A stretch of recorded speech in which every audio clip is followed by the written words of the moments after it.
Fala aí pessoal, beleza? Guilherme Cis aqui de novo, mais uma vez. E hoje eu quero falar sobre compressão. Com certeza o compressor é a ferramenta campeã de dúvidas, né? O que gera mais dúvida aí no pessoal. E por que isso acontece? Porque o compressor não é uma ferramenta tão intuitiva como um equalizador, por exemplo.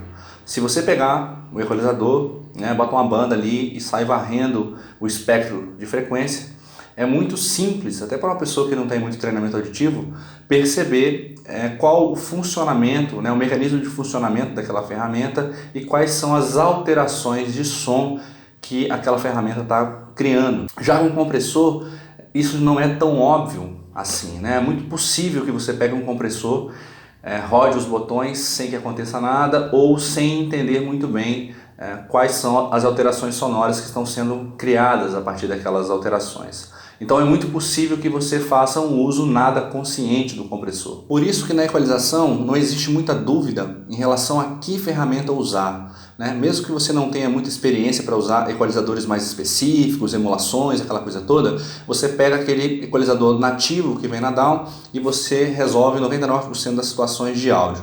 Já com o compressor não é bem assim, não é sempre que o nativo vai resolver. Em algumas situações existem outros compressores com comportamentos diferentes que funcionam melhor. E é por isso que muita gente pergunta, quais são os compressores que eu tenho que ter no meu set? Como eu falei, existem compressores com comportamentos mais específicos, né? Como o caso dos emuladores de circuitos clássicos ou compressores com parâmetros diferentes, parâmetros mais avançados. Por isso que nesse vídeo eu decidi resumir a coisa para os 5 compressores obrigatórios, entre aspas, que você precisa ter aí no seu set, tá? É claro que no áudio não existe regras rígidas, isso aqui é só um ponto de partida para você ter as ferramentas adequadas para você trabalhar aí. Então vamos dar uma olhada aqui dentro do computador que vai ficar mais fácil de entender cada um desses plugins. Bom, então estamos aqui de novo dentro do Reaper. Estou aproveitando o projeto do vídeo passado.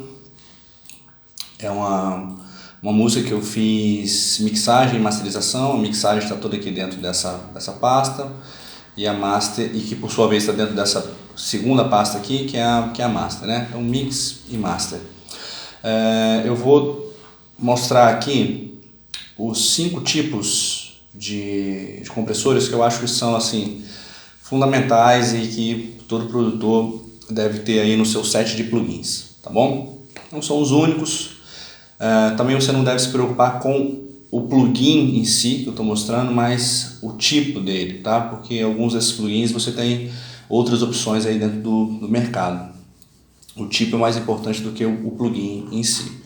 O primeiro que eu quero mostrar, que eu acho um tipo de compressor assim fundamental, é alguma emulação de LA2A, que no caso é o CLA2A da Waves.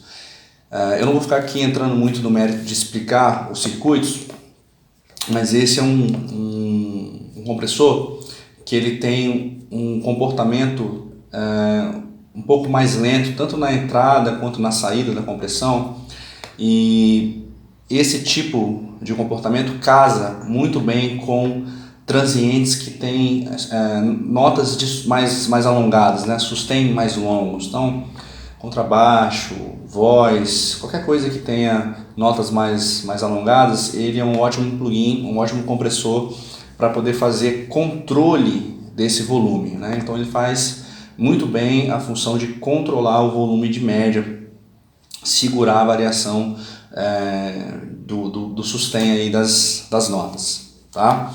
Então acho fundamental ter um desse aqui. Nesse projeto aqui eu não usei, mas porque aqui no caso a bateria foi uma bateria virtual, né? Mas nas situações em que às vezes eu tenho uma bateria real e que algumas peças, por exemplo um bumbo ou caixa, sofre um pouco com a variação de dinâmica, né? As batidas variam um pouco a intensidade, eu gosto de fazer um controle de picos que funciona muito bem com alguma simulação de 1176, pode ser o CLA 76, por exemplo, tá? Cadê, meu Deus, esse plugin? aqui. Então eu poderia, no caso aqui desse bumbo, por exemplo, fazer aqui uma compressão para controlar os picos e nivelar os picos dessas batidas, tá? Esse é um compressor que ele só faz compressão rápida, é um compressor que você tem que ler e entender o circuito dele. Você pode clicar aqui na interrogaçãozinha e vai abrir o manual e você vai entender o funcionamento do circuito, mas basicamente é isso, ele só faz compressão rápida. Mesmo nas compressões mais lentas dele, você tem uma compressão que é considerada uma compressão bastante rápida, tá? E esses botões aqui costumam ser invertidos quando a emulação copia o original, né? Na posição 1 você tem o ataque mais lento e na posição 7 o ataque mais rápido, certo? Então coloco aqui no ataque mais lento dele, que, como eu falei, acaba sendo um ataque rápido também, e o release aqui, um release de saída mais rápida, tá? A quantidade de ganho de compressão você controla pela quantidade de sinal injetado, e depois você tem um volume de saída aqui para poder acertar. Então eu gosto de fazer, sempre que eu tenho uma situação que eu quero controlar picos, poderia ser também, sei lá, um violão, né, um violão de aço que o cara toca de forma mais percussiva e tá com muita variação de pico, você consegue fazer esse ajuste com esse tipo de compressor aqui, que seria um compressor rápido, tá? Então emulações de 1176 fazem isso aí muito bem. Tem um da Native Instruments que foi feito em parceria com a Softube, que é esqueci o nome agora, compressores clássicos, alguma coisa desse tipo, Vintage Compressor, alguma coisa assim, que é o VC76, que é bem legal. Tem o VC2A também, são outras opções além aqui da Waves que eu gosto bastante, tá? Então eu falei 2 até agora, né? Acabou caindo aqui já sem querer no terceiro compressor, que é você ter um bom compressor de circuito VCA, né? O circuito VCA é o que mais se aproxima do compressor nativo de down, né? Que é aquele compressor que te dá bastante margem de configuração, manipulação dos parâmetros, né? Então é legal você ter um compressor que te dê toda essa margem, né, de manipulação, em que os parâmetros sejam bastante manipuláveis.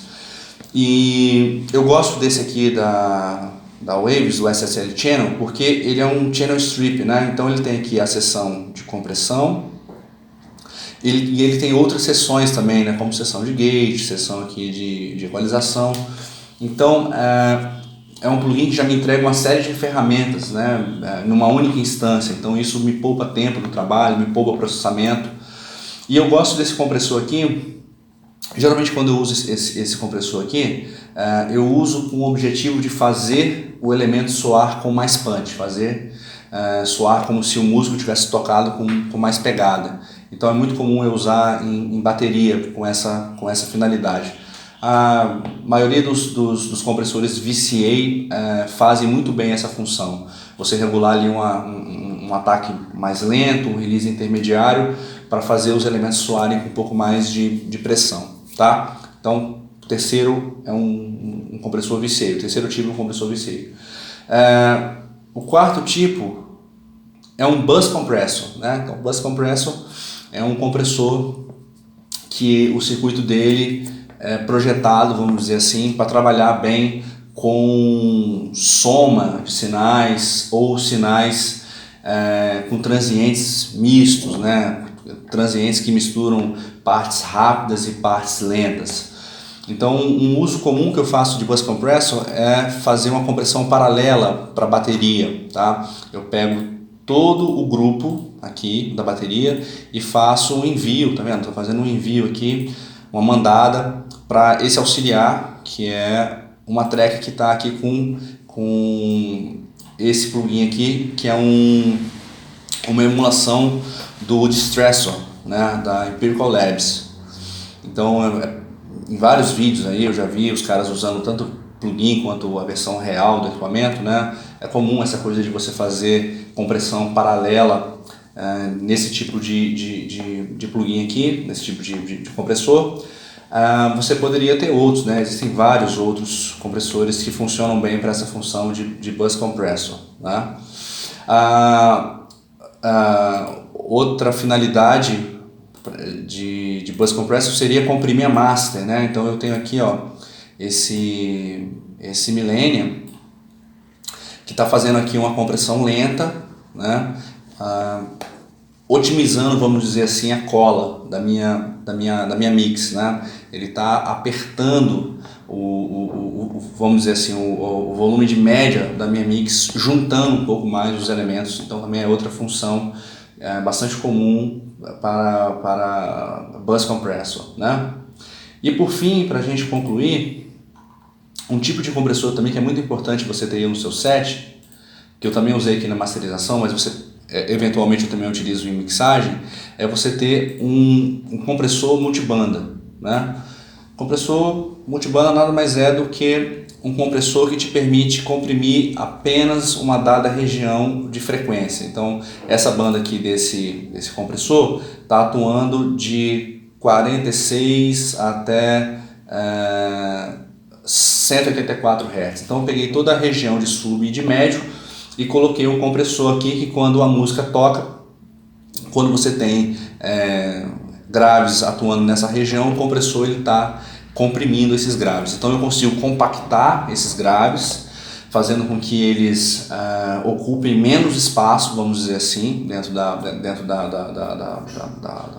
do meu headroom daqui da minha mix, né? E eu consigo fazer isso sem criar nenhum efeito de compressão nas outras frequências, certo? Então o compressor multibanda é legal por conta disso, ele te permite você configurar uma compressão específica para uma dada região e deixar as outras livres. Aqui no caso eu acabei usando mais outras duas regiões de compressão aqui também, com intensidades diferentes, né? Isso é um processo bastante comum na masterização, você usar um compressor multibanda como o último estágio, vamos dizer assim, de correções dinâmicas da sua mix, né?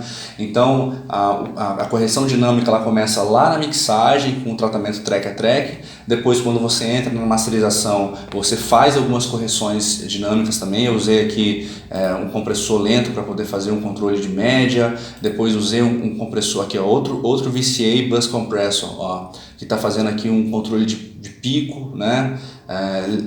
Nivelando, vamos dizer assim, os picos da música. E por fim eu utilizei um compressor multibanda fazendo o ajuste fino, pegando só uma regiãozinha aqui, outra ali que eu achei que precisava de um pouco mais de controle dinâmico, certo? Então eu acho que com esses 5 compressores aí você resolve 99% das situações em que você vai precisar de compressão, tá? Então, emulação LA2A, emulação 1176, um bom VCA, né? Um bom bus compressor e um bom compressor multibanda, beleza? Então é isso, espero que você tenha gostado. Mais uma vez, te convido a curtir esse vídeo, isso é muito importante, assinar o canal e também a assinar a minha lista VIP, que é para onde eu mando os treinamentos gratuitos mais completos, mais complexos, com um conteúdo que vai ser aí mais relevante, mais transformador para o seu resultado. Beleza? Um abração e até a próxima.